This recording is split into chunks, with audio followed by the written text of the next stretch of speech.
गाय हमेशा से सियासत के केंद्र में रही है, लेकिन गायों की दशा सुधारने के लिए हकीकत में काम होते आज तक दिखाई नहीं दिए। सीहोर में गौशालाएं बना दी गईं, लेकिन जब हमने इन गौशालाओं को करीब से देखा तो भारी दुर्दशा और असुविधा देखने को मिली और गायों की देखभाल के दावे पूरी तरह से खोखले नजर आए। गौशाला में संचालकों की मनमानी, तड़प रही गाय, ना चारा ना पानी। सूरज आग उगल रहा है, धरती लाल हो रही है और इन सब के बीच सीहोर में गौ माता तड़प रही है। गौशालाएं तो बना दी गईं, लेकिन संचालकों की मनमर्जी के आगे हर मंशा धरी की धरी रह गई और गायें चारा और पानी के लिए तरस रही हैं। ये गौशालाएं भ्रष्टाचार की भेंट चढ़ती जा रही हैं। विस्तार न्यूज ने जब गौशालाओं का रियलिटी चेक किया तो तस्वीरें हैरान कर रही थी। तपते टीन शेड के नीचे गायें गर्मी में झुलस रही थी। पंखे तो लगे थे, लेकिन हालत ऐसी नहीं थी कि वो हवा दे सके। गाय खड़े खड़े चारे और भूसे के लिए तरस रही थी। एक भी दाना गौशालाओं में गायों के आगे नजर नहीं आया। यहाँ तक कि इस भयंकर गर्मी में पानी की एक बूंद गायों के लिए दिखाई नहीं दी। तो कहीं 44 से 45 डिग्री टेम्परेचर में भी गायें धूप में खड़ी नजर आई, क्योंकि उनके लिए छत की व्यवस्था नहीं थी। तो कहीं गायों के साथ बकरियों को भी गौशालाओं में ठूस दिया गया। ये हाल उन गौशालाओं का है जिन पर सरकार लाखों खर्च करती है। सबसे पहले हम पहुंचे गोपालपुर गौशाला। गौशाला के आसपास भयंकर बदबू आ रही थी और जब आसपास नजर दौड़ाई तो रोंगटे खड़े हो गए।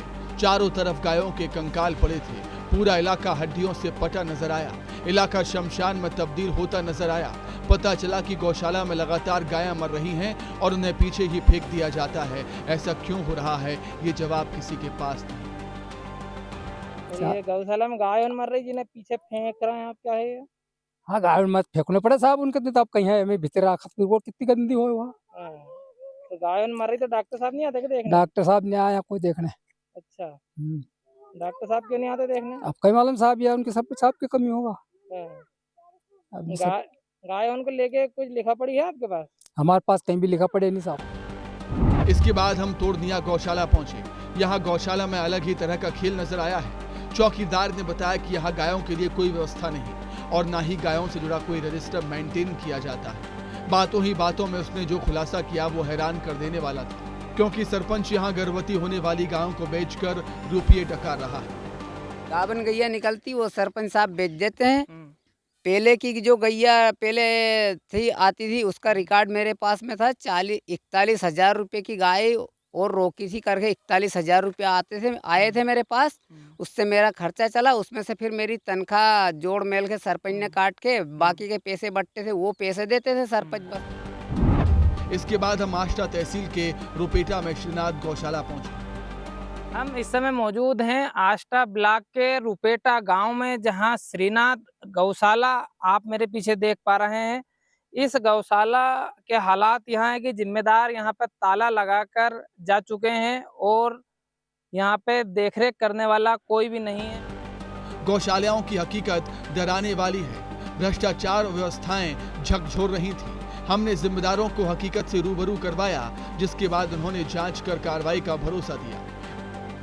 मैं इसकी आज ही एक जांच करवाता हूं, स्वयं जाता हूं वहां जांच करने के लिए कि उनने कौन कौन से रजिस्टर संधारण किए हैं, क्या उनने गाय बेची हैं, क्या पैसा लिया है या अनुदान पे गाय दी है, तो उसका उनके पास ब्यौरा होगा, लेखा जोखा होगा। अगर ऐसा कुछ नहीं है तो ये गलत है, मैं इसकी जाँच करूँगा। जाँच हम करा लेते हैं, उसके बाद ये मैं कुछ कह पाऊँगा। बदहाली की इस तरह से कोई स्थिति हमारे संज्ञान में अभी नहीं है, लेकिन यदि आपने बताया है कि वहाँ पर कुछ दिक्कतें हैं गौशालाओं को लेकर के, तो उसको हम संज्ञान में लेकर के उसकी जांच करा लेंगे, उसके बाद ही कुछ कह पाऊंगा मैं। अब खबर का दूसरा पहलू भी देख लीजिए। गायों की दुर्दशा देखिए। तमाम दावों कवायदों के बावजूद भी हजारों की संख्या में गौवंश सड़कों पर भटक रहे हैं। कभी हादसे का शिकार होते हैं तो कभी हादसों की वजह बनते हैं। ना तो गौशाला में गौवंश सुरक्षित हैं, ना ही बाहर। सब लापरवाही कर रहे हैं। ये रोड पे हाईवे पे जगह जगह गाय खड़ी है, कई एक्सीडेंट होते हैं, कई मोटरसाइकिल वाले गिर जाते हैं और गाय की कोई देखभाल नहीं कर रहे हैं। गौवंश को आवारा छोड़ने पर कानून में सजा का प्रावधान है। गौशालाओं में गायों की व्यवस्था के लिए सरकार अनुदान भी दे रही है, लेकिन गौवंश की स्थिति जस की तस है। गायों को लेकर हमेशा से सियासत होती आई है। गाय को हिंदू धर्म में माता का दर्जा दिया गया है। अब देखना होगा कि गायों की बेहतरी के लिए हकीकत में कवायद कब शुरू होगी, गौशाला में व्यवस्थाएं कब दुरुस्त होंगी, या फिर हमेशा की तरह कागजों में ही गायों की देखभाल होती रहेगी। विस्तार न्यूज के लिए अक्षय शर्मा की रिपोर्ट।